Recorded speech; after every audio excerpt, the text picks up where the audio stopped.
What would make a world-famous pianist choose a broken piano for the most important performance of his life? The spotlight cuts through the darkness of Lincoln Center's concert hall, illuminating something that doesn't belong there. A piano. But not just any piano. This instrument is broken, visibly damaged, with cracked keys and splintered wood catching the light in all the wrong ways. The audience murmurs confusion rippling through the crowd like a wave.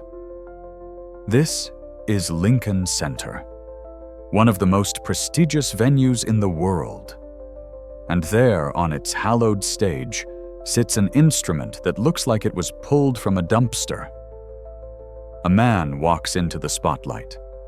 Middle-aged African-American wearing a simple black suit that hangs slightly loose on his frame. His name is Darius Hall. And 3 years ago, he was one of the most celebrated jazz pianists in America. Now, he's about to play a broken piano in front of 2,000 people who paid hundreds of dollars to be here. The whispers grow louder. Some people stand ready to leave.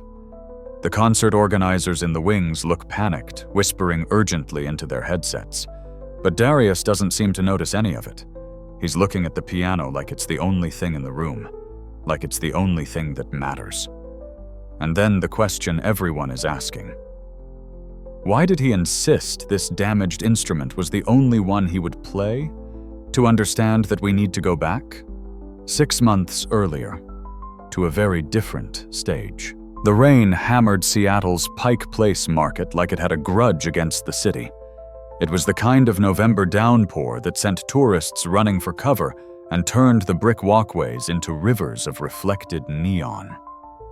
Most people hurried past the covered arcade, heads down, shoulders hunched against the cold. But one man stopped. Darius Hall stood in front of an old upright piano, water dripping from his worn hoodie onto the pavement. The piano sat in a corner of the market's main arcade, protected from the rain by the overhang, but exposed to everything else. A handmade sign hung from its music stand, unsafe to play, awaiting removal. The piano was in rough shape. Several keys were chipped or missing their ivory covering. The wood was water damaged and warped. One leg had been reinforced with what looked like a 2x4 and duct tape. But something about this broken piano called to him. Something nobody else could understand. Darius's hands trembled as he reached toward the keys. 3 years of living on the streets had weathered him, aged him beyond his 45 years. But his fingers somehow still remembered. He sat down on the bench, ignoring the sign, ignoring the rules. And he began to play. The sound that came from that broken piano shouldn't have been possible. Yes, some notes stuck. Yes, some keys produced nothing but dull thuds instead of music. But in Darius's hands, even the imperfections became part of something beautiful. He played around the broken keys, incorporated the stuck notes into improvisations that made the piano's damage sound intentional, artistic. Within minutes, a crowd began to gather.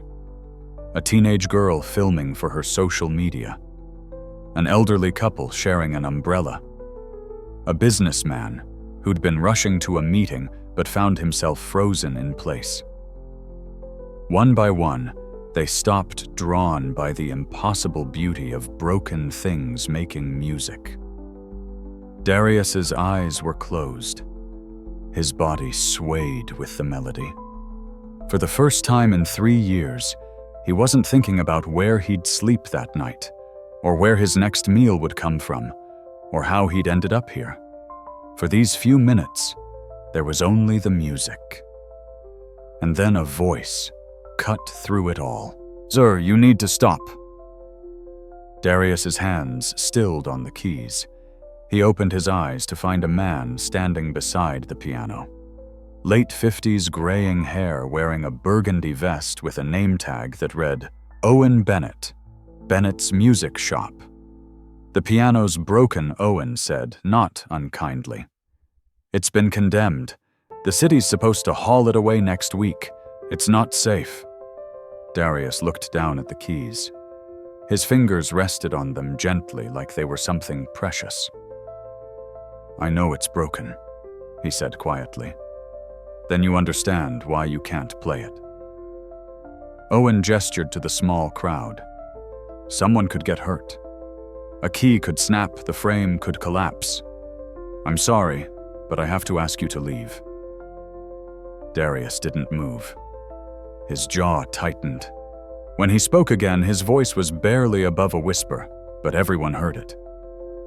"This piano. It's the last place she played." The crowd went silent. Owen's expression shifted from firm to confused. "She?" he asked. "Who's she?" But Darius didn't answer. He stood up from the bench, pulled his hood over his head, and walked away into the rain, leaving nothing but questions behind. Who was she? And what did this broken piano mean to him? Owen Bennett watched him go, a troubled look on his face. Around him, the crowd slowly dispersed, the magic of the moment broken. But Owen couldn't stop thinking about those words, the way Darius had said them, the pain in his voice. That night, Owen did something he'd never done before. He stayed late at his music shop, pulled out his laptop, and started searching. Famous pianist, and disappeared, and Seattle. What he found would change everything. The next morning, the rain had stopped, but the sky remained gray and heavy. Darius returned to the piano at dawn before the market crowds arrived. He needed to play. It was the only thing that made sense anymore. He'd barely started when Owen appeared again, but this time he was different, less authoritative, more uncertain. "You're Darius Hall," Owen said. Not a question. A statement. Darius's hands froze above the keys. He didn't look up. "I saw you play at the Monterey Jazz Festival." Owen continued, moving closer. 10 years ago. You were incredible. The critics called you the heir to Oscar Peterson. They said you were going to redefine modern jazz." "That was a different person," Darius said flatly. "What happened to you?" The question hung in the air between them. For a long moment, Darius didn't respond. Then slowly, he began to play. Not a jazz standard this time. Something simpler, a melody that sounded like a lullaby. "You asked who she was," Darius said, still playing. "Her name was Lily. Lily Hall. She was my daughter." Owen sank onto the bench beside him, careful not to disturb his playing. Was Owen asked gently. Was Darius confirmed, his voice hollow. 3 years ago. She was 12 years old. The melody continued, soft and heartbreaking. People began to gather again, but this time they kept their distance, sensing something sacred was happening. "This song," Darius said, "I wrote it for her. Before she was born. I'd play it every night when she couldn't sleep. Lily's song." His voice cracked on the last word, but his fingers never faltered. "I was on tour," he continued, the words coming faster now, like a dam breaking. "Germany. Berlin Philharmonic. The biggest show of my career. My manager said I couldn't miss it. My wife said Lily had been asking for me, but I told her 1 more week. Just 1 more week and I'd come home and we'd have all the time in the world." A wrong note jarred the melody. Darius's hands shook. The car accident happened on a Tuesday. A drunk driver ran a red light. My wife survived. Lily didn't. By the time I got home, my daughter was already buried. The crowd was silent. Several people were crying. They told me she'd been carrying her sheet music, Darius said. She was on her way to a piano lesson. The paramedics found the pages scattered across the road. "Do you know what song she was learning?" Owen shook his head, though he could guess. "This one. Lily's song. The song I wrote for her, but never taught her to play. She was learning it on her own, trying to surprise me when I got home." Darius's hands finally left the keys. He pulled something from his jacket pocket. a photograph weathered and creased from being carried for years. He handed it to Owen. The picture showed a beautiful little girl with her father's eyes and her mother's smile sitting at a piano, looking up at the camera with pure joy. The last time she played piano, Darius said, was right here, at this exact piano. It was a Saturday, 3 days before the accident. My wife brought her to the market. Lily saw the piano and asked if she could play. The shop owner, the one before you, said yes. She played for an hour. My wife recorded it on her phone, sent me the video in Germany. He took the photo back, looked at it for a long moment, then carefully returned it to his pocket. "I deleted it," he whispered. "I was in a meeting with a record label. I watched 10 seconds and deleted it because I didn't want to be distracted. I deleted the last video of my daughter playing piano." Owen felt tears on his own cheeks now. "After the funeral, I couldn't play anymore." Darius continued. "Every time I sat at a piano, all I could see was her. All I could hear was her asking me to teach her. All I could feel was the guilt. The label dropped me. My wife divorced me. I deserved it. I chose fame over my daughter, and then I had neither." "That's not," Owen started. "It's true," Darius cut him off. "And I accepted it. I lost my apartment, lost my savings, started living on the streets. For 2 years, I avoided pianos like they were poison. Then one day I saw this one, in this market. And I remembered. This was where she played last, where she was happy." He ran his hand along the damaged wood.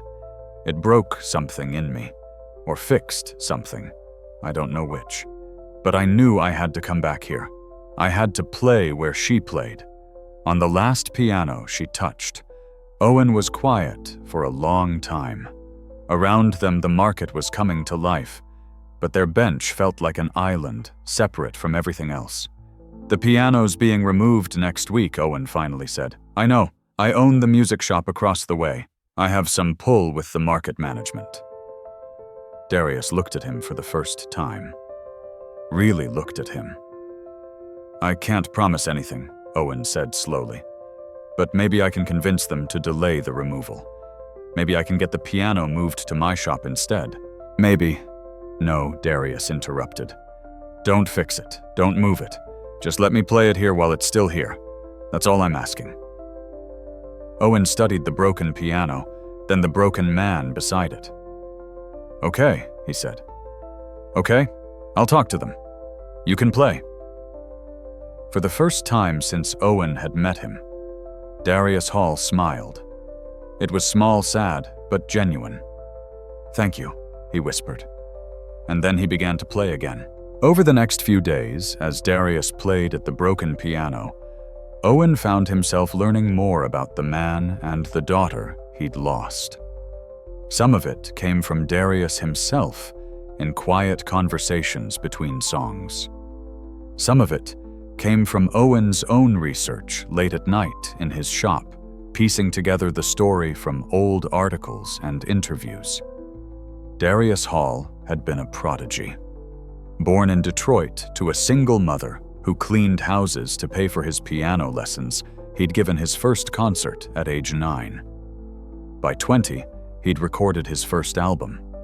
By 30, he was selling out venues across the country, collaborating with legends, winning awards.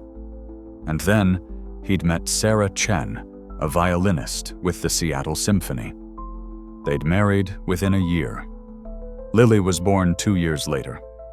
In interviews from that time, Darius talked endlessly about his daughter, how she would fall asleep to his practice sessions, how she'd toddle over to the piano and bang on the keys, and he'd swear she was already showing talent, how he couldn't wait to teach her everything he knew.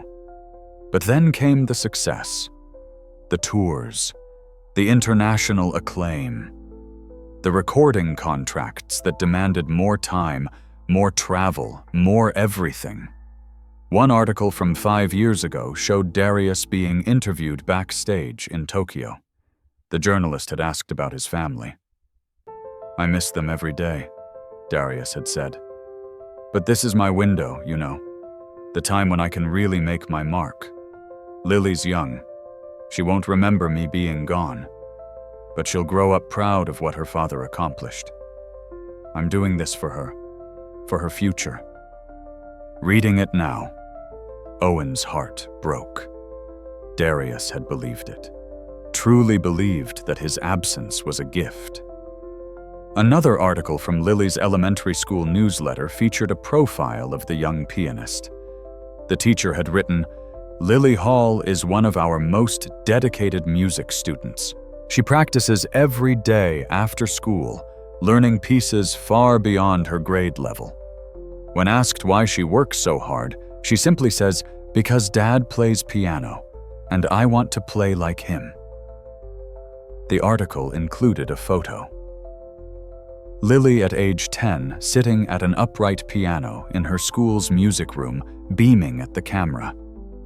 The caption read, "Lily hopes to surprise her father with a duet when he returns from his European tour." Owen showed Darius the article one morning. He wasn't sure if it would help or hurt, but somehow it felt important.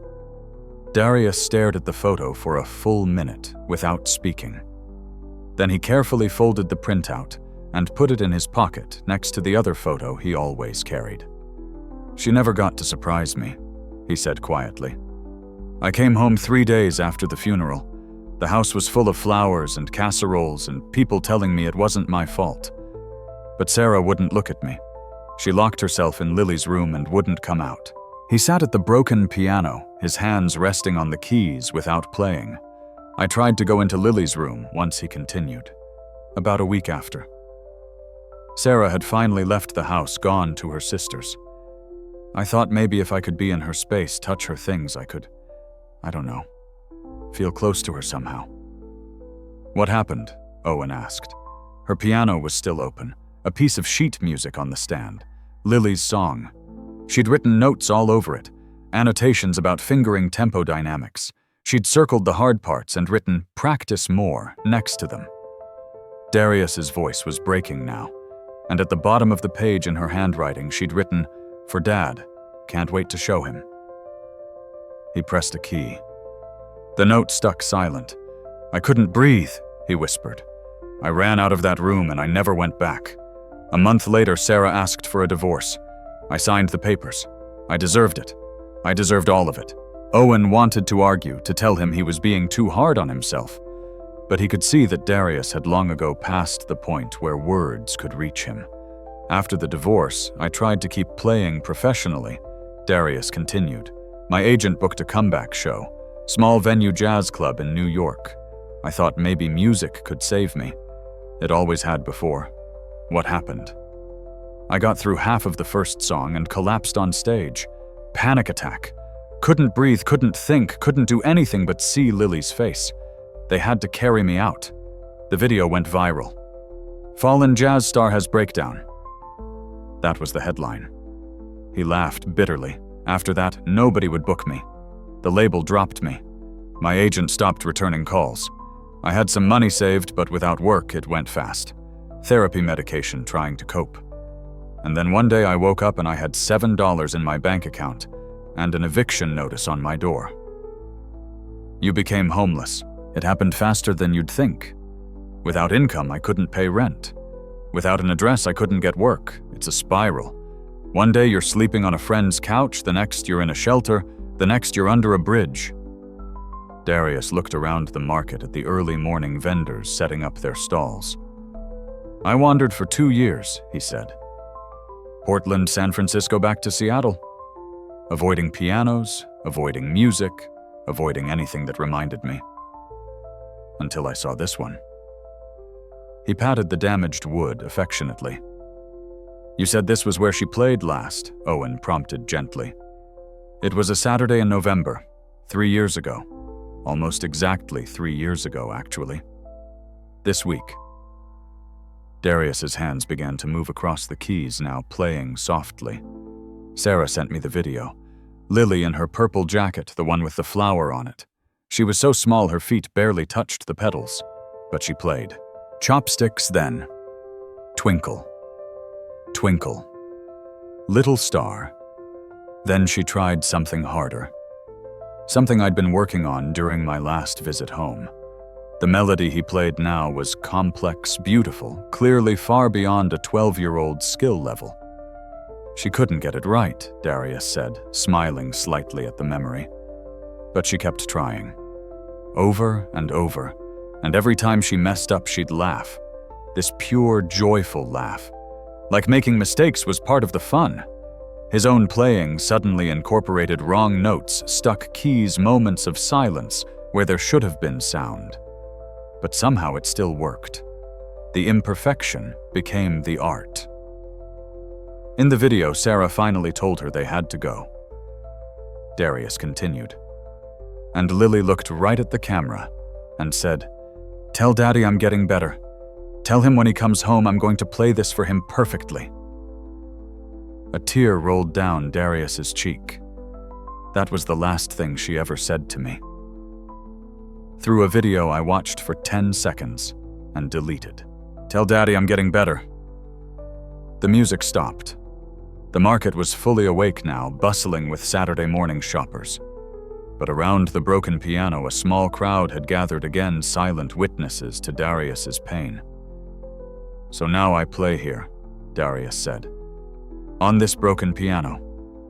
In the last place she made music. Because I can't teach her anymore, but I can play where she played. I can touch the keys she touched. And maybe somehow she knows I'm here.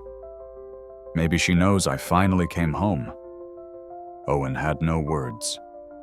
What could anyone say to that? Instead, he did the only thing he could think of. He reached into his pocket and pulled out his keys. "Come with me," he said. Darius followed Owen across the market to a small music shop, tucked between a flower stall and a coffee shop. The sign above the door read, "Bennett's Music, since 1987. Owen unlocked the door and led Darius inside. The shop was cramped but well organized, packed with instruments from floor to ceiling. Guitars on the walls, violins in glass cases, a drum kit in the corner, and in the back 3 pianos of varying sizes.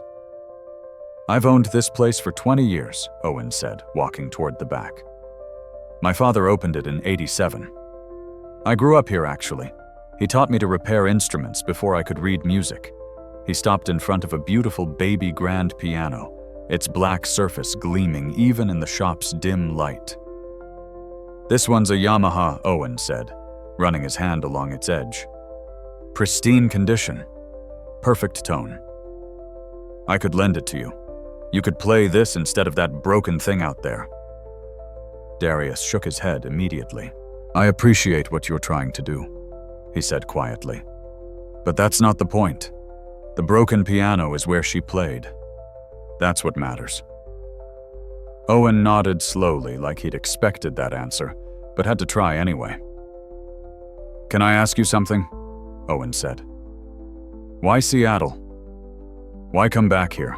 Your daughter, your whole life, it was all here. Wouldn't it be easier somewhere else?" Darius was quiet for a moment. Then he started walking around the shop, looking at the instruments without really seeing them. "After I lost my apartment in New York," he began, "I thought the same thing. I went to San Francisco. Figured I'd start over somewhere with no memories. I lasted 2 months.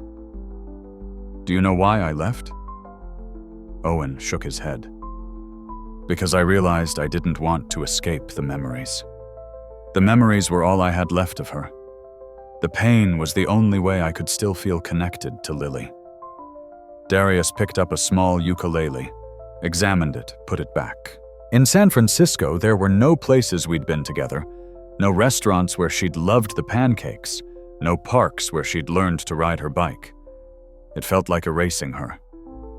So I came back. That must have been hard. It was impossible, Darius admitted. The first week back, I walked past our old house. Sarah had moved out by then, sold it to another family. There were new curtains in Lily's window, a different kid's bike in the driveway.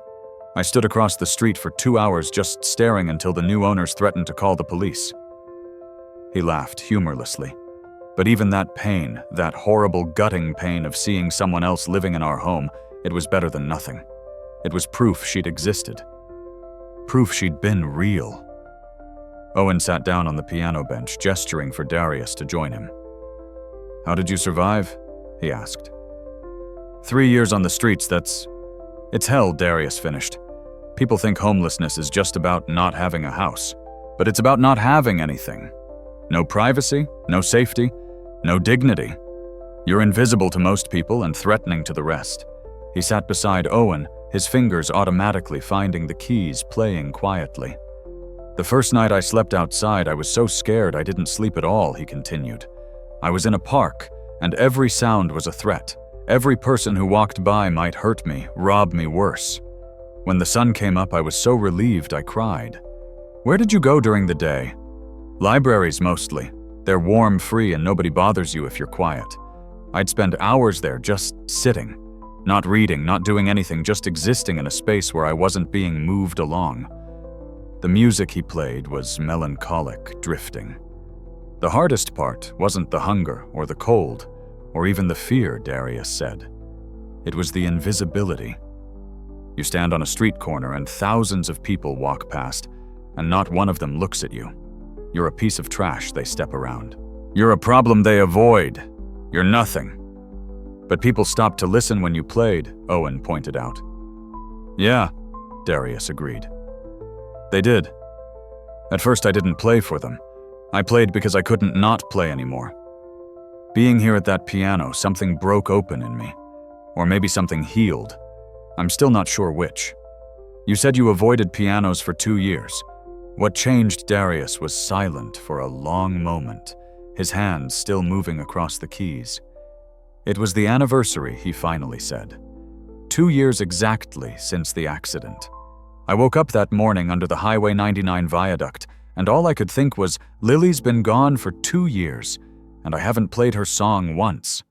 I'd written it for her, and I'd abandoned it just like I'd abandoned her. His playing grew stronger, more intense, so I went walking. No destination, just walking. And I ended up here at the market. I hadn't even realized where I was going until I saw the piano. The same piano from the video. I recognized it. The water damage, the cracked keys, everything. Did you play it that day? I was terrified. I stood in front of it for an hour, just shaking. People probably thought I was high or having a breakdown. But finally, I sat down. I put my hands on the keys, the same keys she'd touched, and I played. The music swelled now, filling the small shop. It was like she was there with me, Darius whispered. Like I could feel her presence. For 3 minutes, while I played Lily's song on her piano, my daughter wasn't dead. She was real and alive and all around me. Tears streamed down his face, but he kept playing. When the song ended, the feeling ended too. She was gone again, and it hurt so much I couldn't breathe. But you know what? I came back the next day, and the day after that, because those 3 minutes of connection were worth any amount of pain. Owen understood now. This wasn't about music or performance or anything so simple. This was about a father's desperate attempt to touch his daughter one more time. The market management, Owen said slowly. They're planning to remove the piano next week. But I have an idea. Darius stopped playing, looked at him. What kind of idea? I know the guy who makes these decisions. Frank Morrison. He's old school, kind of a hard ass, but he's fair. What if I talked to him? Explained the situation he won't care about. Let me finish. Owen interrupted gently. What if I offered to take responsibility for the piano? Move it to my shop, repair it properly, keep it safe. But in the meantime, before the move, you could keep playing it here. Maybe not forever, but longer than next week.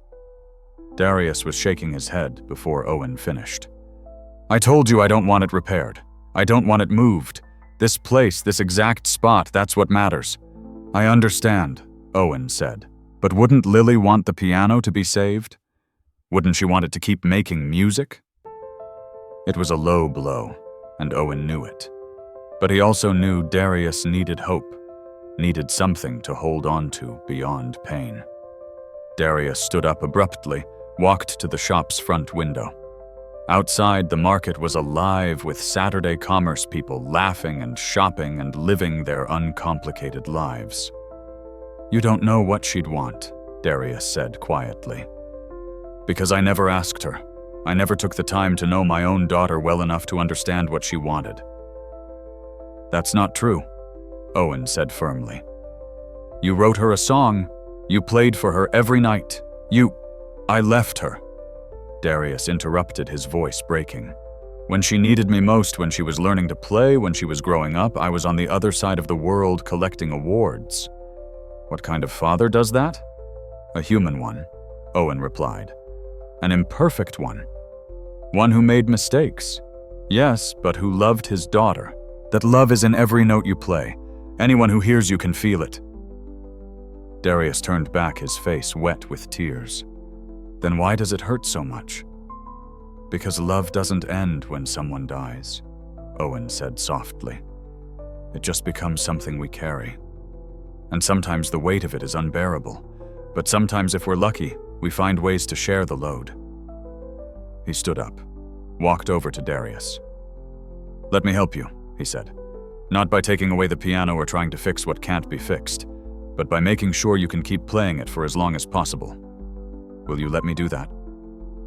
Darius looked at this stranger who'd become something more, this man, who'd listened to his story and hadn't run away. "Okay," he whispered. "Okay." Owen smiled. "Good. Now come on. Let's get you some breakfast. You look like you haven't eaten in a week." "I haven't," Darius admitted. "Then we're starting there. Come on." As they left the shop, Darius glanced back at the pianos, standing silent in the dim light. For the first time in 3 years, he felt something he'd thought he'd lost forever. Hope. The next 2 weeks transformed Pike Place Market in ways no one could have predicted. True to his word, Owen had convinced Frank Morrison to delay the piano's removal. He'd even gotten permission to put up a small sign, "Community Piano. Please play respectfully." It was a compromise. The piano would stay for another month, maybe 2, if things went well, but eventually it would need to go. Darius didn't care about eventually. He cared about today. Every morning he arrived at the market before dawn. He'd sit at the piano and play as the sun rose, as the first vendors set up their stalls, as the city woke up around him. And every morning, people stopped to listen. At first, it was just the regulars. The flower seller who worked the stall next door, the barista from the coffee shop across the way, the teenage busker who played guitar for tourists. But word spread quickly in a city hungry for authenticity. By the second week, Darius had an audience. They came from all over. Young professionals stopping on their way to work, sacrificing 10 minutes of their morning rush hour to stand in the rain and listen. Elderly couples who'd been coming to Pike Place for 40 years and swore they'd never heard anything like this. Tourists who'd come for the fish throwers, but stayed for the music. And Darius played for all of them. He played Lily's song every day, always at exactly 8:47 a.m., the time she'd been pronounced dead. It became a ritual, this daily remembrance. Some people knew the significance and came specifically for this moment. Others just knew that at 8:47, something special happened. Owen started arriving every morning too, bringing coffee and pastries. He'd set them beside the piano, never making a big deal of it, never demanding thanks, just making sure Darius ate. "You're getting better," Owen observed one morning, listening to Darius navigate around the broken keys with increasing fluency. "The piano's still damaged, but you're learning its quirks, making them work for you. It's like learning a new language," Darius explained, his fingers dancing across the keys. "Every piano has its own personality, but this one, with all its problems, it's teaching me things a perfect piano never could." "Like what?" "Like how imperfection can be beautiful. like how working around limitations can create something unique, like how broken things can still make music. A small crowd had gathered, as they always did. Darius didn't acknowledge them directly, but Owen could see he was aware of their presence. The way he'd extend a phrase slightly when he felt the crowd needed it. The way he'd bring the volume down to make people lean in, invest themselves in the silence as much as the sound. This was a master at work. Homeless or not broken, or not Darius Hall was still one of the finest pianists Owen had ever heard. "People are starting to leave money," Owen mentioned, gesturing to the piano's top, where bills and coins were accumulating. Quite a lot of money, actually. Darius glanced at the cash but didn't stop playing. "I don't want it," he said. "You need it," Owen countered. "When's the last time you had a real meal? A hot shower? A bed? I can't take money for this. This isn't a performance. This is..." He trailed off, searching for words. "Prayer," Owen suggested. Darius looked at him surprised. Then he smiled slightly. "Yeah, something like that. Then think of it as offerings," Owen said. "People pay money at church, don't they? They give donations for services that touch them. This touches them, Darius. Let them give back." But Darius was already shaking his head. "Give it to someone who needs it more." "There isn't anyone who needs it more," Owen said, exasperated. "There is always someone who needs it more." It became a pattern. Every day Darius would play, people would leave money, and Darius would give it away. To the young mother with 2 kids who was clearly struggling. To the elderly veteran who looked even more weathered than Darius himself. To the teenage runaway who reminded Darius painfully of what Lily might have become. The money was never about the money. It was about connection, about making sure his daughter's memory created good in the world. One morning, about 3 weeks into this new routine, something different happened. Darius was playing a particularly complex improvisation, weaving together fragments of jazz standards with classical motifs, when a woman's voice cut through the music. "That's Autumn Leaves," she said, merged with Chopin's Nocturne in E-flat major, "isn't it?" Darius's hand stuttered to a stop. He looked up to find a woman in her 30s standing beside the piano. Professional attire, press badge hanging from her neck, phone in hand, with its recorder app clearly active. "I'm sorry," she said quickly, seeing his expression. "I didn't mean to interrupt. I'm Claire Dawson. I'm a reporter with the Seattle Times." Darius's walls went up immediately. He started to stand. "I don't want to be in your paper," he said. "Wait, please," Claire said, holding up her hands. "Just 5 minutes. I've been listening to you play every morning for a week. You're extraordinary. People deserve to know who you are. They know all they need to know. I'm a homeless man playing a broken piano." "You're Darius Hall," Claire said quietly. 3-time Grammy nominee, protege of Wynton Marsalis, the youngest person ever to headline the Newport Jazz Festival. "I did my research." Darius's jaw tightened. "That person doesn't exist anymore." "Then who are you?" Claire asked, genuine curiosity in her voice. "Because whoever you are, you're creating something beautiful here, something that matters to people." For a long moment, Darius just stared at her. Then he looked at Owen, who'd been watching the exchange from his usual spot. Owen shrugged slightly as if to say, "Your call." Darius sat back down at the piano. His hands found the keys again, playing softly. "If I tell you," he said to Claire, "you have to promise me something." "What?" "This story isn't about me. It's about her, about Lily, about a little girl who loved music and never got the chance to grow up. If you can't make that the focus, then I have nothing to say to you." Claire considered this, then slowly lowered herself to sit on the ground beside the piano, her recorder still running, but her posture respectful, listening rather than interrogating. "Tell me about Lily," she said. And Darius, for the first time since her death, told a stranger about his daughter. Not just the tragedy, but the joy, the way she'd laugh at her own mistakes, the way she'd hum while doing homework, the way she'd insisted on wearing mismatched socks, because music doesn't match either, and that's what makes it interesting. He talked for over an hour. The market flowed around them, but in that small bubble around the broken piano, time seemed to stop. When he finally finished, Claire had tears streaming down her face. "Thank you," she whispered. "I promise. This story will honor her." She stood to leave, then paused. "Can I ask one more thing?" Darius nodded. "Would you play Lily's song for the recording, so people can hear what she heard?" Darius's hands were shaking as they found the keys, but he played. Every note perfect, every imperfection of the broken piano transformed into something that made the song more real, more human, more true. When he finished, the crowd that had gathered was silent. Then slowly someone started clapping. Then another person. Then everyone. Darius stood up and walked away, disappearing into the market crowd before anyone could stop him.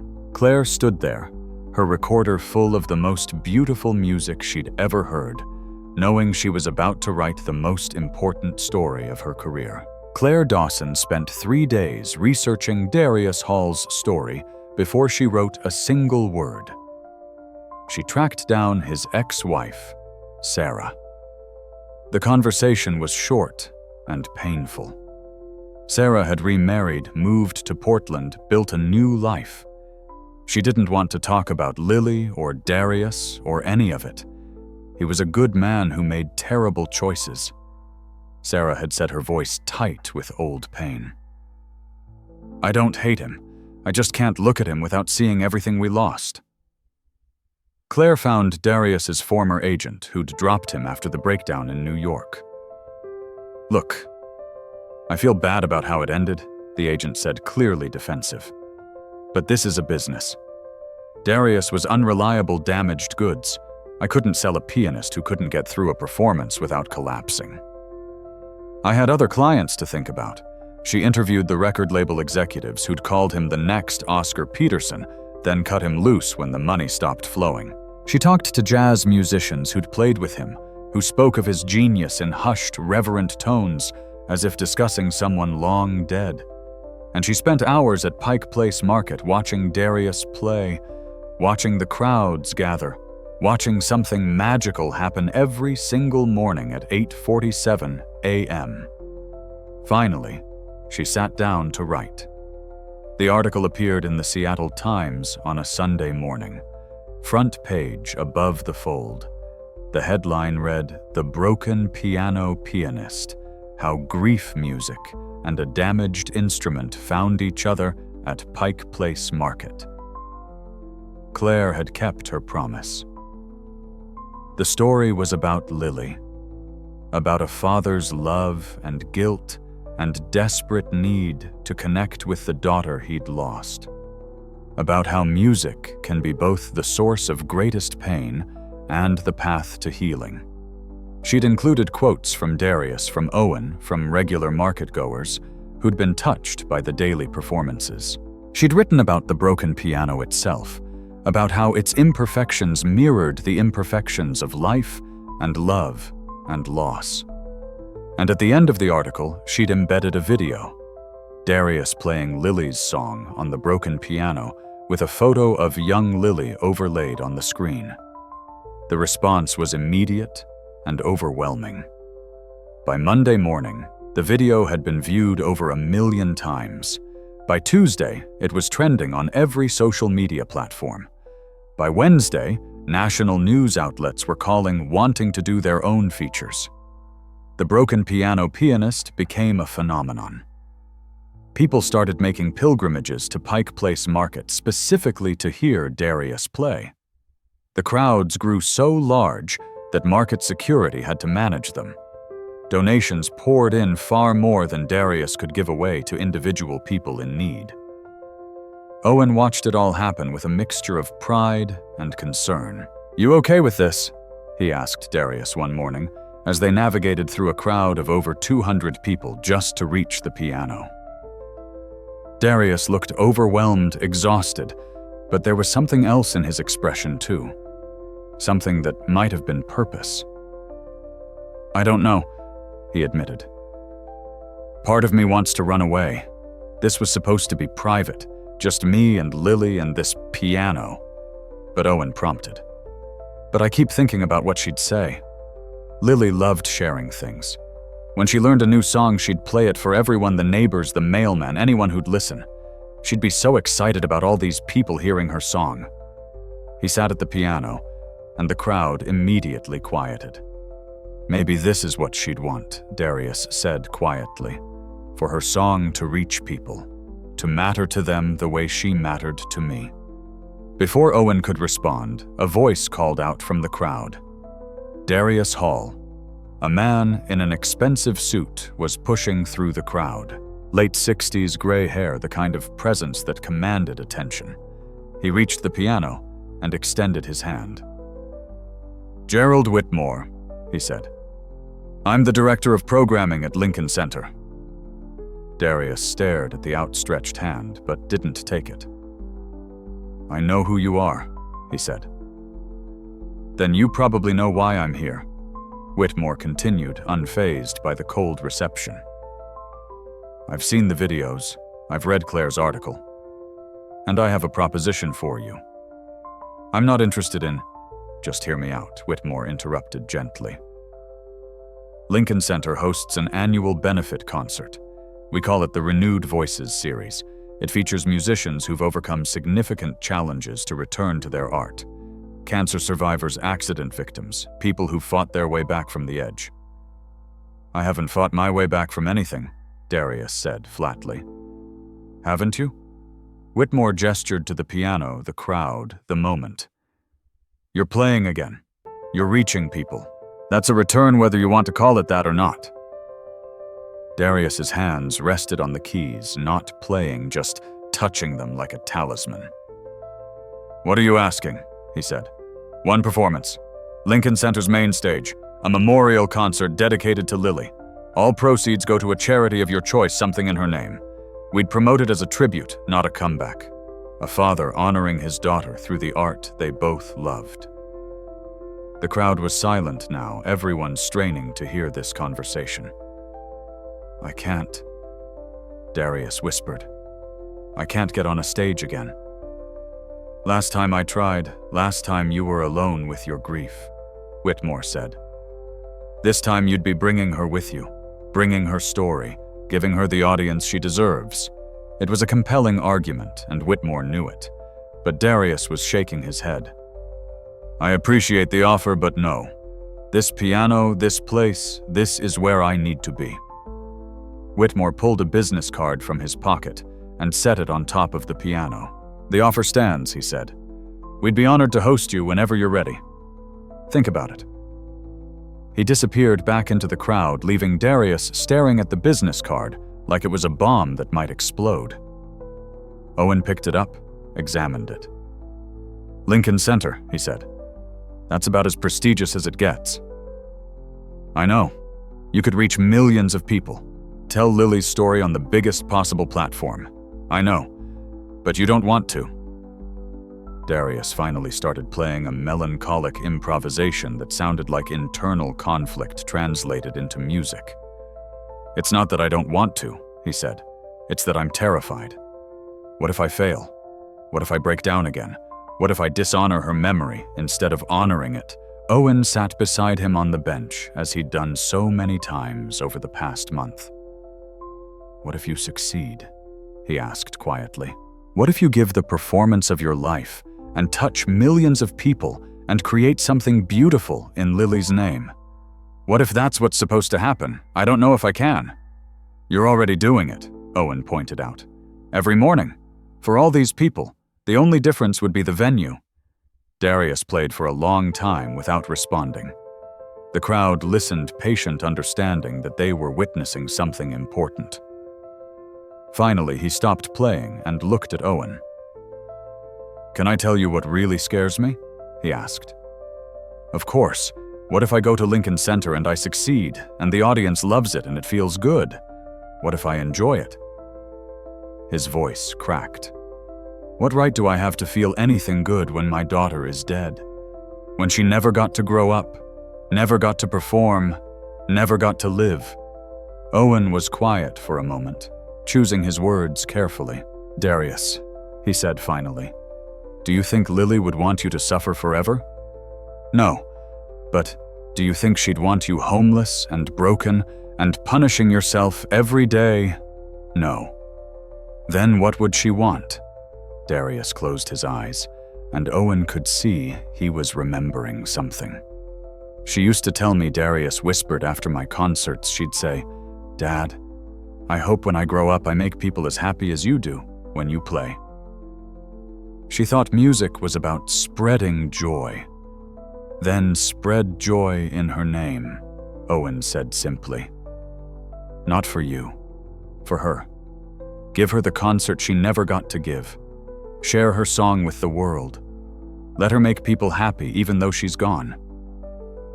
It was the right argument, and Owen knew it. He could see Darius wavering, the walls he'd built around himself starting to crack. But before Darius could respond, Claire Dawson appeared at the edge of the crowd, her face flushed with excitement. "Darius," she called out, "I need to talk to you." Owen sighed. The moment was broken. But maybe he thought watching Darius's expression, maybe the seed had been planted. Maybe that was enough. Claire pushed through the crowd with an urgency that immediately put Darius on edge. "What's wrong?" he asked. "Nothing's wrong," she said, breathless. "Everything's right. Incredibly, overwhelmingly right. You need to see this." She pulled out her tablet, opened it to show a flood of notifications, emails, social media mentions.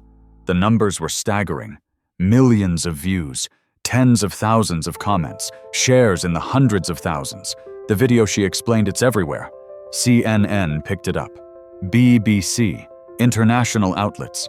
You're trending in 12 countries. People are calling you the broken piano pianist. There, I don't care about any of that, Darius interrupted. I know, but listen, Claire continued, scrolling rapidly. It's not just views. People are responding to Lily's story. They're sharing their own stories of loss. There's a whole movement forming around the idea of broken things still having beauty. Therapists are showing your video to patients dealing with grief. Music schools are using it to teach about emotional authenticity in performance. She looked up at him, eyes shining. Darius, you're changing lives. Lily's story is changing lives. Owen watched Darius process this information. The musician looked overwhelmed, like he was drowning in attention he'd never asked for. Show me the comments, Darius said quietly. Claire scrolled to the video's comment section. Thousands upon thousands of messages. My son died of leukemia 3 years ago. I haven't been able to listen to music since. But this made me cry for the first time since his funeral. Thank you. I've been suicidal for months. Your daughter's story reminded me that even in loss there can be beauty. I'm getting help. Thank you for saving my life. I'm a music teacher. I played this for my students. They were in tears. We're dedicating our spring recital to Lily's memory. Comment after comment, each one a testament to the power of Darius's grief transformed into art. Darius read them in silence, tears streaming down his face. They don't even know her, he whispered. But they love her. They love my daughter. That's what happens when someone shares truth, Claire said gently. It resonates. It spreads. Your pain, your love. It's universal. Everyone has lost someone or fears losing someone. Lily's story gives them permission to grieve, to remember, to hold on to love, even when the person is gone. The crowd around them had grown silent, sensing the weight of the moment. Darius looked up from the tablet out at all the faces watching him.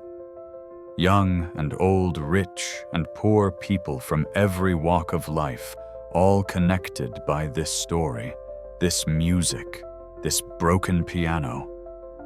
"I don't know what to do with this," he admitted. "You don't have to do anything," Owen said. "Just keep playing. Keep telling her story. Let the rest happen naturally." But even as he said it, Owen knew things had changed. This wasn't a small, private memorial anymore. This was a phenomenon. And with that came responsibility, opportunity, and danger in equal measure. Over the next few days, the attention intensified. News crews showed up at Pike Place Market wanting interviews. Music industry executives called offering record deals. Publishers wanted Darius to write a memoir. Documentary filmmakers wanted to make a movie. Darius turned down everything. "I'm not a product," he told Owen. "Lily's not a brand. This isn't about making money or becoming famous again." "Then what is it about?" Owen asked. Darius thought about this for a long time. "It's about making sure she's remembered," he finally said. "Not as that jazz pianist's daughter who died, but as Lily. A real person who loved music and life and laughing at her mistakes. I want people to know her the way I should have known her." It was this conviction that made him finally agree to do one television interview. National morning show, live broadcast, millions of viewers. Claire had arranged it, promised they'd focus on Lily's story, not the tragedy. The morning of the interview, Darius was terrified. "What if I freeze?" he asked Owen, as they sat in the green room waiting. "What if I can't talk about her without breaking down?" "Then you break down," Owen said simply. "Grief doesn't have to be pretty to be real. People will understand." The interview itself was surreal.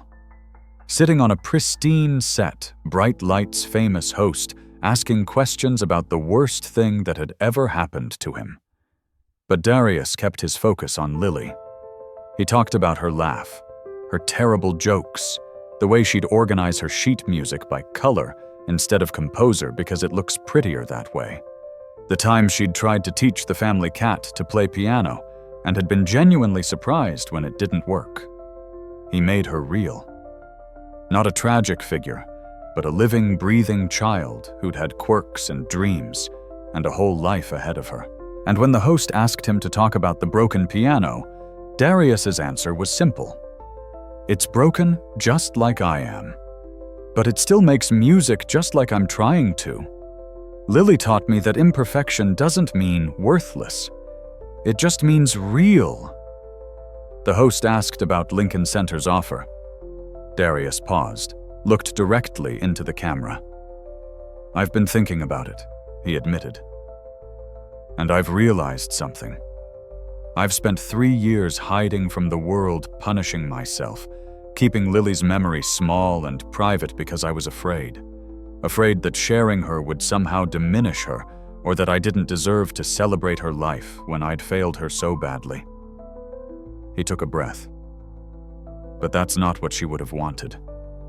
Lily was loud and joyful and generous with everything she had. She would have wanted her story shared. She would have wanted her song heard. So yes, I'm going to accept Lincoln Center's offer. Not for me. For her. The announcement made headlines before the interview even ended. Broken piano pianist to perform at Lincoln Center. Darius Hall returns to stage after 3 years for daughter's memorial. Viral sensation announces concert for dead daughter. The media frenzy was immediate and intense. Tickets sold out in 17 minutes. The secondary market saw prices soar to thousands of dollars.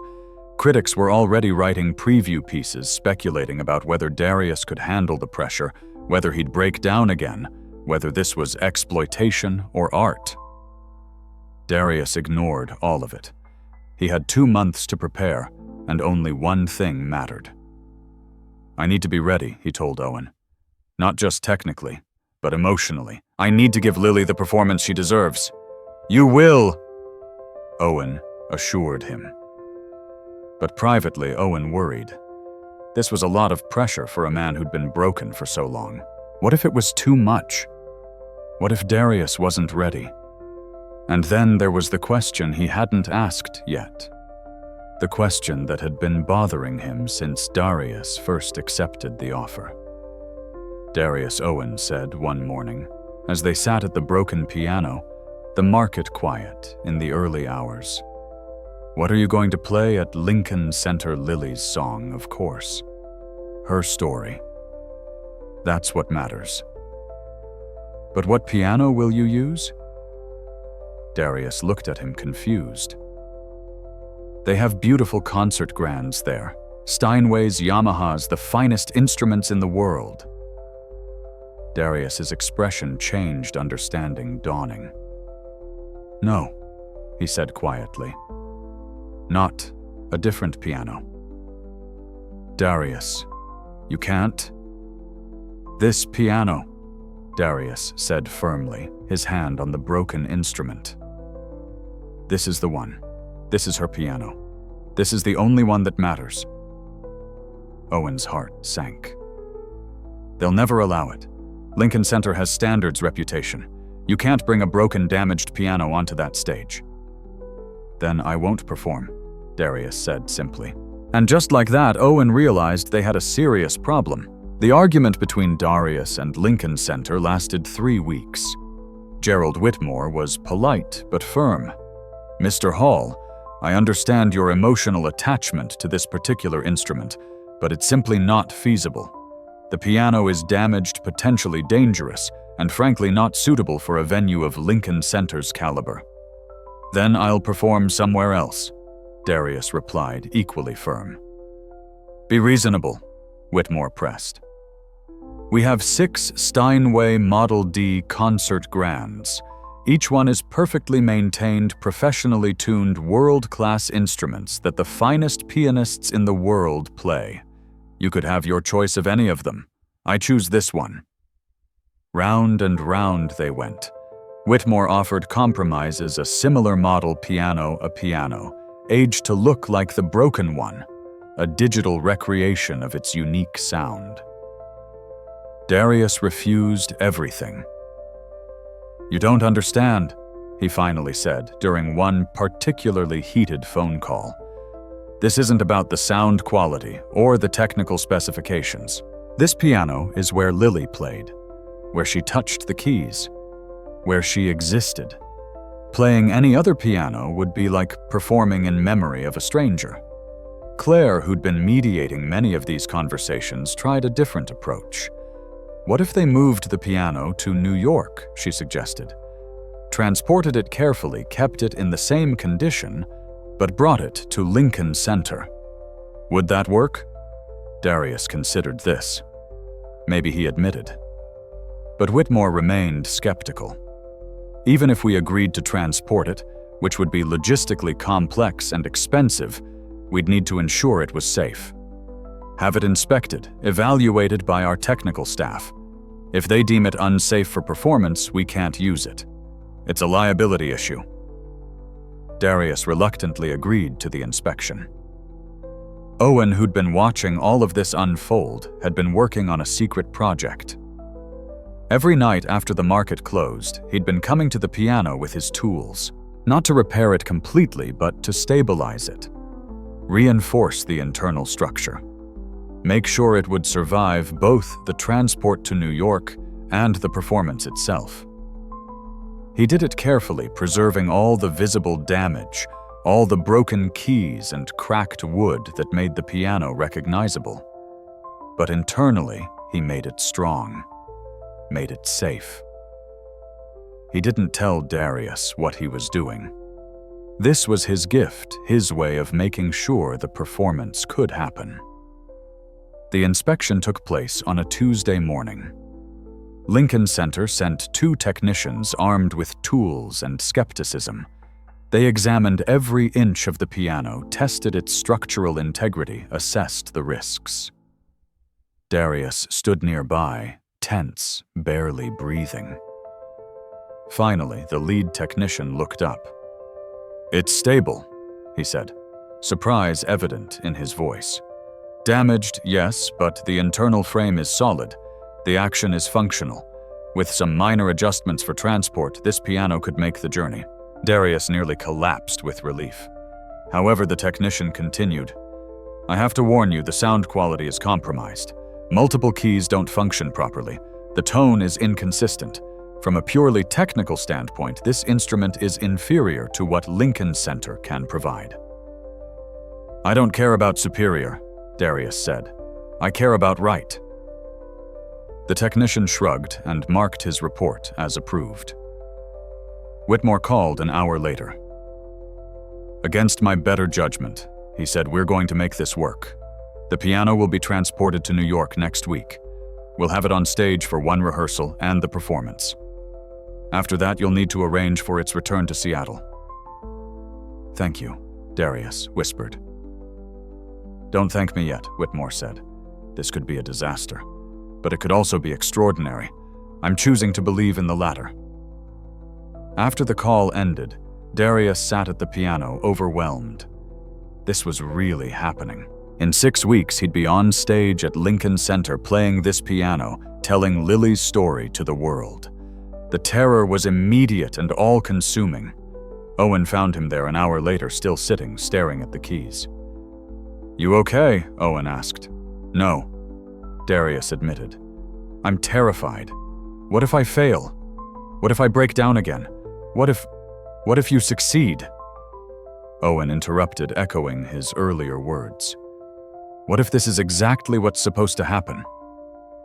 Darius shook his head. "I don't deserve redemption," he whispered. "I left her.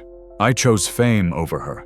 I deleted the last video of her playing. How can I stand on that stage and act like I'm honoring her when I failed her so completely?" Owen sat beside him, considering his words carefully. "Can I tell you something I've learned?" he said finally. "About guilt and forgiveness and all the heavy things we carry?" Darius nodded. "My father Owen began the one who started the music shop. He was an alcoholic. Functional mostly, but there were nights when he'd drink too much and get mean. I spent my childhood being afraid of him even while loving him. When he got sober when I was 16, he apologized. Over and over. Every day for years. He'd say, 'I'm sorry, I'm so sorry I failed you.'" "What did you say?" Darius asked. At first I was angry. I wanted him to hurt the way he'd hurt me. But eventually I realized something. His constant guilt, his refusal to forgive himself, it was just another way of making it about him. His pain, his failure, his redemption. What I actually needed was for him to stop apologizing and start being present. To be the father I needed now, not to endlessly punish himself for not being the father I'd needed then. Owen looked at Darius. "You can't change the past," he said gently. "You can't give Lily the father who stayed home, who taught her piano, who was there. That chance is gone, and punishing yourself won't bring it back. But you can be the father who honors her now, who tells her story, who makes sure the world knows she mattered. That's what she needs from you. Not guilt, not suffering, just love. Active, present love." Darius was crying now, but listening. "The performance at Lincoln Center," Owen continued. "It's not about you being redeemed or forgiven or any of that. It's about giving Lily a voice, giving her the concert she never got to give, making her proud. Can you do that?" "I don't know," Darius whispered. "Then let's find out," Owen said. Over the next month, Darius prepared. Not by practicing technically, he was already a master pianist, but by preparing emotionally. He spent hours at the broken piano, not playing, just sitting, remembering, processing, letting himself feel all the complicated, painful, beautiful emotions he'd been suppressing for 3 years.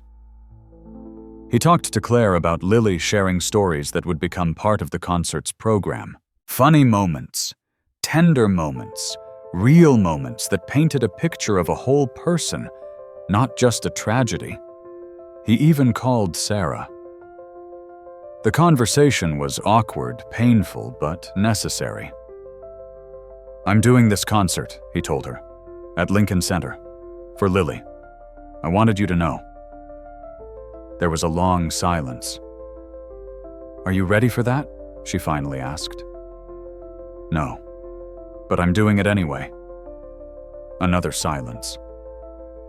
"She would have been so excited," Sarah said softly. Lily. She would have been over the moon about Lincoln Center. She used to watch videos of performances there and say, "Someday Dad will both play there, together." Darius hadn't known that. The information hit him like a physical blow. "I'm sorry," he whispered. "Sarah, I'm so sorry. For everything. For not being there. For choosing wrong. For I know," she interrupted. "I know you are. I've known that for 3 years. But Darius' guilt won't bring her back. It won't change anything.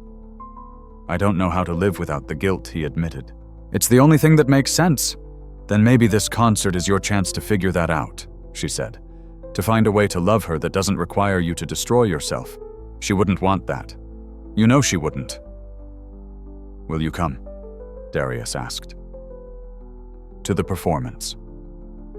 The silence stretched so long he thought she'd hung up. "I don't know," she finally said. "I don't know if I can, but I'll think about it." It wasn't a yes, but it wasn't a no. Darius would take it. 3 days before the concert, the piano was loaded onto a specialized transport truck. Darius watched as Owen supervised the careful packing, making sure every inch was protected, every precaution taken. I reinforced the structure, Owen admitted as they worked. "At night, when you weren't here. I didn't change how it looks or sounds, but I made sure it would survive the journey. I hope that's okay." Darius looked at this man who'd become his friend, his advocate, his lifeline. "Thank you," he said, "for everything. You didn't have to help me, but you did." "Why?" Owen smiled. "Because I have a daughter too," he said. "She's 25 now, lives in California, has her own life. But I remember when she was Lily's age. How quickly time moved. How easy it was to get caught up in work and miss moments.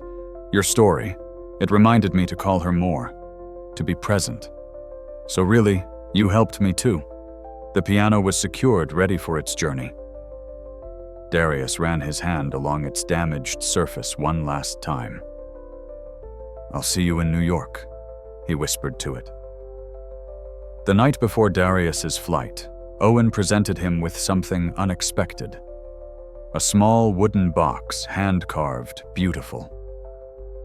"Open it," Owen said. Inside was a single piano key.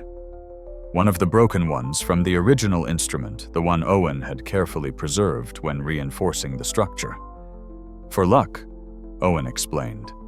"A piece of her piano to carry with you, so you know she's there even before you're on stage." Darius held the key, feeling its weight, its history. "I can't do this," he suddenly said, panic rising. "Owen, I can't. What was I thinking? I'm going to fail. I'm going to break down. I'm going to ruin everything." "You might," Owen agreed calmly. "Or you might not. But either way, you'll have tried. You'll have honored her by trying. And that's what matters." Darius flew to New York the next day, the piano key in his pocket. Terror and hope warring in his chest. Lincoln Center loomed before him, massive and intimidating, and exactly where Lily had always dreamed of being. "Okay, baby girl," he whispered, looking up at the building. "Let's give them a concert." Which brings us back to where we started. Lincoln Center. The spotlight. The broken piano on stage. 2,000 people watching, waiting, whispering. Darius Hall, standing in the wings, his hand wrapped around the broken piano key in his pocket, trying to remember how to breathe. From the audience's perspective, this made no sense. They'd paid premium prices to see a legendary pianist's return to the stage, and instead there was a damaged instrument that looked like it belonged in a junkyard, not a concert hall. Some people were already standing to leave. Others pulled out their phones, filming what they assumed would be either a spectacular failure or some kind of elaborate performance art. The stage manager approached Darius. "Mr. Hall, whenever you're ready." "I'm not ready," Darius whispered. "I'll never be ready." "Then be brave. Instead," the stage manager said kindly. Darius walked onto the stage. The murmuring grew louder. He could see confusion on faces, disappointment, anger. This wasn't what they'd expected. This wasn't what they'd paid for. He sat at the broken piano, adjusted the bench, looked out at the sea of faces and felt himself starting to panic. His breathing became shallow. His vision tunneled.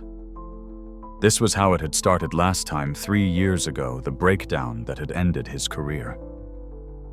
Then his hand found the piano keys. Lily's keys. The last piano she'd played. And something inside him shifted. He leaned forward toward the microphone that had been set up beside the piano. "This piano is broken," he said, his voice rough but clear. "It has damaged keys, cracked wood, inconsistent tone. From a technical standpoint, it's inferior to every other piano in this building." He ran his fingers across the keys, not playing yet, just touching. 3 years ago, my 12-year-old daughter Lily played this piano. It was at Pike Place Market in Seattle. She was there with her mother, and she saw the piano and asked if she could play. She sat right here where I'm sitting now, and she played Twinkle, Twinkle, Little Star. Then Chopsticks. Then she tried something harder, something she'd heard me practice. His voice was starting to shake, but he pushed through. 3 days later, she was killed in a car accident. I was in Germany on tour, chasing fame and accolades and everything that meant nothing. I never got to teach her piano like I'd promised. I never got to see her grow up. I never got to tell her how proud I was of her, how much I loved her, how she was more important than any concert or award or audience. The crowd was completely silent now. I deleted the last video of her playing piano because I was too busy to watch it. I chose my career over her every single day until there were no more days left to choose. Darius looked down at the broken keys. For 3 years, I punished myself. I became homeless. I stopped playing. I tried to destroy myself because I thought that's what I deserved. But then I found this piano again, her piano, and I realized something. He finally looked up at the audience. "This piano is broken just like I am. It doesn't play every note correctly. It makes mistakes. It's damaged beyond repair, but it still makes music. And sometimes the broken notes are the most honest ones. Sometimes imperfection is the only way to tell the truth." He placed his hands on the keys. "This concert isn't about me. It's about her, about Lily, about making sure she's remembered not as a tragedy, but as a real person who loved music and life and laughing at her mistakes. This is the concert she never got to give, and I'm going to give it for her." He took a breath. "This piano is the only one that matters, because it's the last one she touched. And if that makes this performance imperfect, then good." Perfect was never the point. And then he began to play. Lily's song. The melody filled the concert hall, and yes, some notes stuck. Yes, some keys produced dull thuds instead of clear tones. Yes, the sound was inconsistent, imperfect, flawed, but it was also the most beautiful thing most people in that audience had ever heard. Because Darius wasn't just playing music. He was channeling every ounce of love and loss and regret and hope into those broken keys. Every note was a prayer, an apology, a celebration, a goodbye. As he played, images appeared on a screen behind him. Photos of Lily, videos of her laughing, playing, living. Claire had compiled them, worked with Sarah to gather every piece of Lily's life they could find. There she was, at age 5, missing her front teeth, grinning at the camera. At 7, dressed as a princess for Halloween, conducting an imaginary orchestra. At 9, receiving an award at her school's music recital, looking so proud. At 11, sitting with her father at a piano, their hands on the keys together, one of the last photos of them together. And then the final image. Lily, at 12, 3 days before the accident, sitting at this exact piano in Pike Place Market. The photo Sarah had taken that day. Lily looking up at the camera with pure joy, her hands on these very keys, making music. The audience was in tears. Not just a few people, but everyone.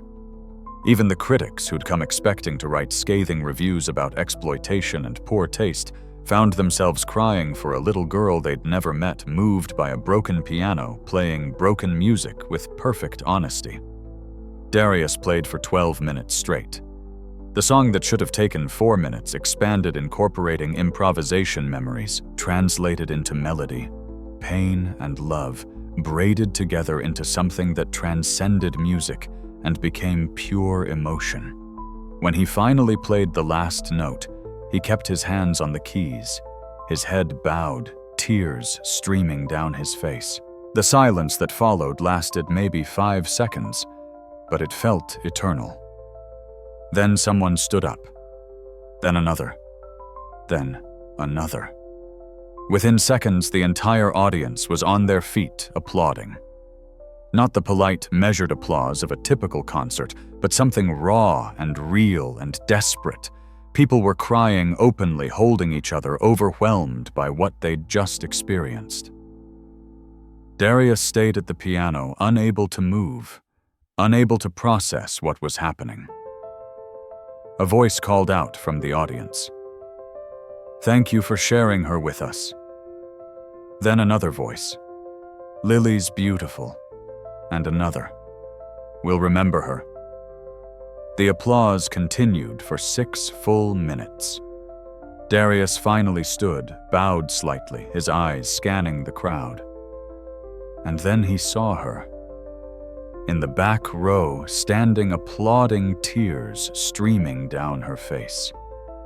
Sarah.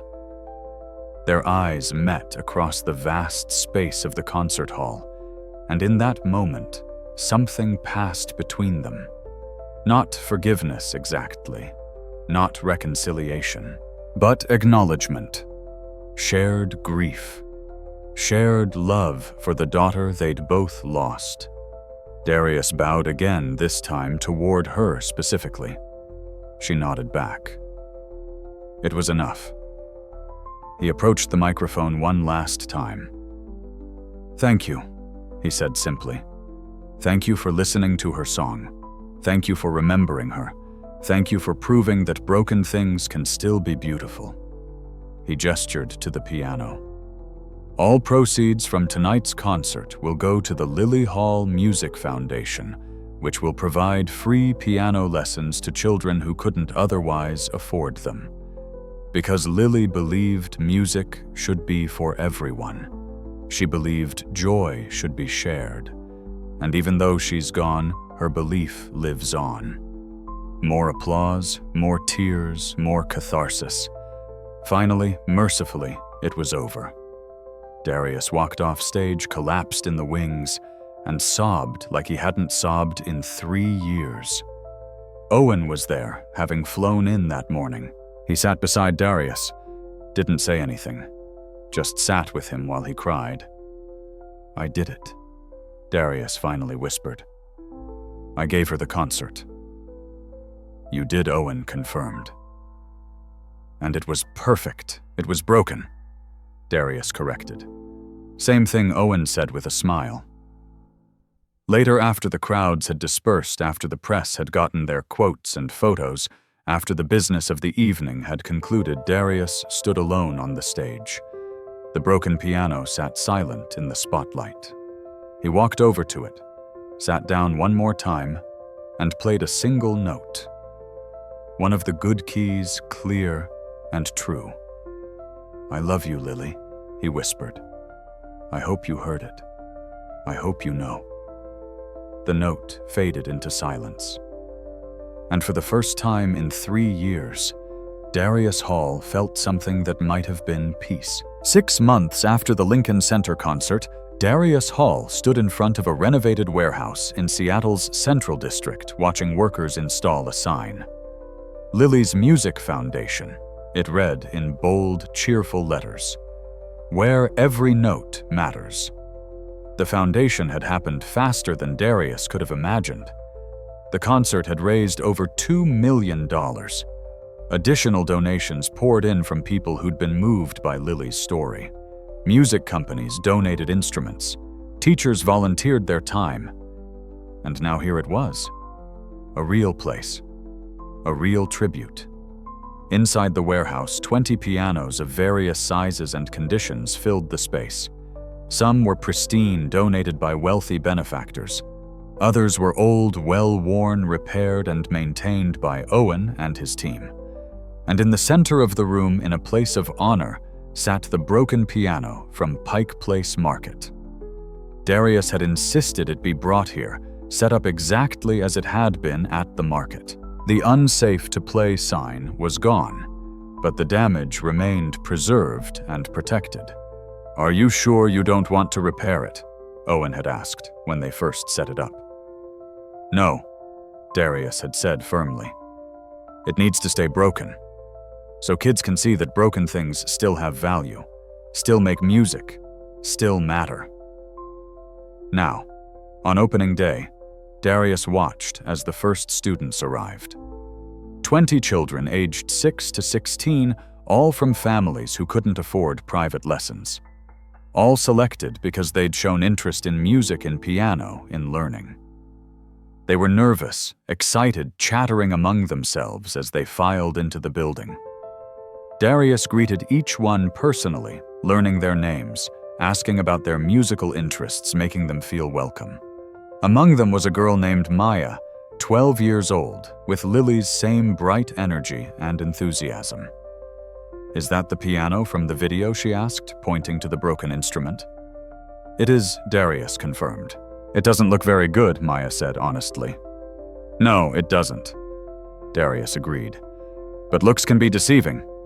Want to hear how it sounds?"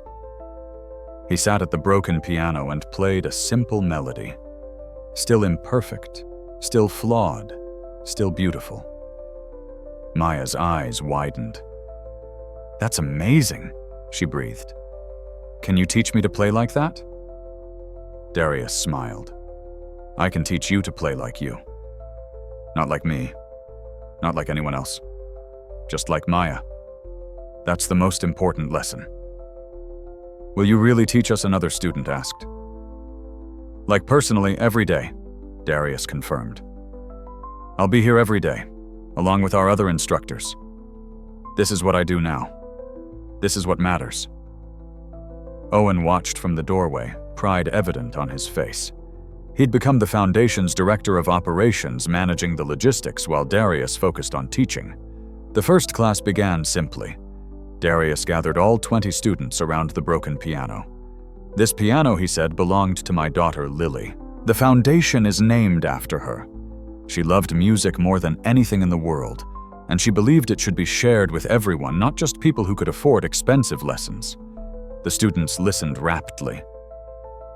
Lily was 12 when she died. Darius continued, his voice steady despite the pain. "But in her short life, she taught me something important. She taught me that music isn't about being perfect. It's about being honest. It's about expressing what's inside you, even if it comes out messy or broken or wrong." He played a wrong note deliberately. "See, I made a mistake. And the world didn't end." Music continued. The mistake became part of the song. He looked at each student. "In this foundation, we're going to make a lot of mistakes. We're going to hit wrong notes, forget rhythms, struggle with pieces that are too hard. And that's okay. That's how we learn. That's how we grow. Lily knew that. She laughed at her mistakes and tried again. Maya raised her hand. What if we're not good enough? Darius smiled. Good enough for what? For who you're good enough for you. You're good enough for music. You're good enough to be here. That's all that matters. Over the next hours, Darius and the volunteer teachers worked with each student individually, assessing their skill levels, learning their goals, beginning the long process of musical education. And Darius discovered something unexpected. Teaching these children, seeing their faces light up when they played their first scale correctly, hearing their laughter when they made mistakes, watching them support each other through difficult passages, it healed something in him that the Lincoln Center concert hadn't touched. This was what Lily would have wanted. Not fame or recognition or viral videos. Just kids making music, learning, growing, being given opportunities they wouldn't have had otherwise. At the end of the first day, after the students had left, Darius sat alone at the broken piano. Owen joined him. Good first day, Owen asked. Perfect first day, Darius corrected. Maya reminds me so much of her. Same age, same energy, same fearlessness about making mistakes. She's lucky to have you as a teacher. I'm lucky to have her as a student, Darius replied. All of them. They're giving me a purpose again, a way to honor Lily that's about looking forward, not just back. He played a few notes, the familiar melody of Lily's song. I still miss her every day, he said quietly. That hasn't changed. Some mornings I wake up and forget she's gone just for a second. And then remembering hits me all over again. I know, Owen said, but now when that happens, I have somewhere to go, something to do. These kids to teach. It doesn't make the pain go away, but it gives it somewhere to go. Does that make sense? Perfect sense. They sat in companionable silence for a while, the warehouse settling around them, full of pianos, waiting to be played, full of potential, full of hope. Thank you, Darius said finally, for everything, for believing in me when I couldn't believe in myself, for helping me get here. Owen shrugged. You did the hard part. I just kept showing up. That's not nothing, Darius said. Showing up matters. I know that now. I didn't show up for Lily when she needed me, but I'm showing up for these kids. Every day. It's the only thing I can do to make it right. It's enough, Owen assured him. It's more than enough. As night fell over Seattle, Darius played one last song on the broken piano. Not Lily's song this time, but something new. Something that sounded like acceptance, like healing, like broken things learning to be whole again while staying broken. A documentary crew had filmed the Foundation's opening day. The video would go viral just like the original video from Pike Place Market. But this time Darius was ready for it. This time he had a message to share. Grief doesn't have an expiration date, he said to the camera. I'll carry Lily with me forever. But I've learned I can carry her with love instead of guilt. I can honor her by living, by teaching, by spreading the joy she never got to spread herself. The interviewer asked if he'd ever return to performing professionally. Maybe, Darius said. But if I do, it'll be different. It'll be about the music and the message, not the fame. It'll be about using whatever platform I have to tell stories that matter, to help people who need help, to create beauty in a world that can be brutal. What would you say to other people dealing with loss? The interviewer asked. Darius thought about this carefully. I'd say there's no right way to grieve, he finally answered. No timeline, no process that works for everyone. But I'd also say don't let guilt consume you. Don't punish yourself for being human, for making mistakes, for surviving when they didn't. He gestured to the broken piano. Find your broken piano. Find the thing that connects you to them. that lets you feel close to them even though they're gone. And don't be afraid to share it. Don't keep your love locked up out of fear or shame or guilt. Let it out. Let it make music even if that music is imperfect. The documentary, when it aired, would reach millions of people. It would inspire similar foundations in other cities. It would change lives. But that night, as Darius locked up the foundation and walked home through Seattle's streets, he wasn't thinking about any of that. He was thinking about Maya's smile when she'd played her first chord correctly. He was thinking about how tomorrow he'd get to teach again. He was thinking about Lily and how proud she'd be. 1 year after the foundation opened, Darius gave an interview on the anniversary of Lily's death. The interviewer asked how he was doing. "I'm teaching," Darius said simply. "That's how I'm doing. I have 60 students now, 60 kids who might not have had the chance to learn music otherwise, 60 kids who Lily's story is helping even though she's not here." "Do you still play the broken piano?" "Every day," Darius confirmed. "It's the first thing I do when I arrive at the foundation. I sit down, I play Lily's song, and I remember. Not just the loss, but the love.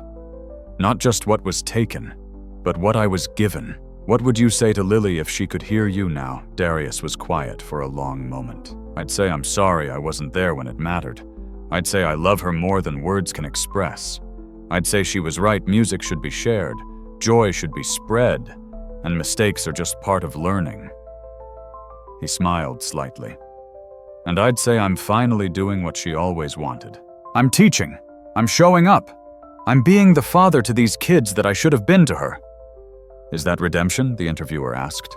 "No," Darius said firmly. "It's not redemption. Redemption implies I've earned forgiveness and I haven't. I can't. What happened can't be undone or fixed or made right." "Then what is it?" Darius considered this. "It's love," he finally said. "Active, present love. It's me choosing every single day to let my loss create beauty instead of destruction, to let my broken heart make music instead of silence." He looked directly at the camera. "Some things are more beautiful broken," he said. "Not because the breaking is good, but because what we do with the broken pieces, that's where the real art lives. Lily taught me that. She's still teaching me that." The interview ended with footage of Darius teaching at the foundation. Students of all ages, all backgrounds, all skill levels gathered around pianos, making mistakes, laughing, learning, living. And at the center of it all, the broken piano. Still damaged, still imperfect, still making the most honest music in the room. The final shot showed a close-up of the piano's side panel where something had been carefully carved into the wood years ago. "Dad, teach me." Lily's handwriting, Lily's words, Lily's legacy. And Darius was finally, after all this time, doing exactly that. Teaching. Not Lily anymore. He'd lost that chance forever. But teaching in her name, in her memory, with her love guiding every lesson. The screen faded to black, and text appeared, "The Lily Hall Music Foundation has taught over 500 children in its first year. 100% of students receive free instruments and instruction. To support this work, visit lilysmusicfoundation.org." And then one final message, in memory of Lily Rose Hall, 2011 to 2023, who believed music should be shared and that mistakes are just part of the song. The screen went dark, but the music somehow continued.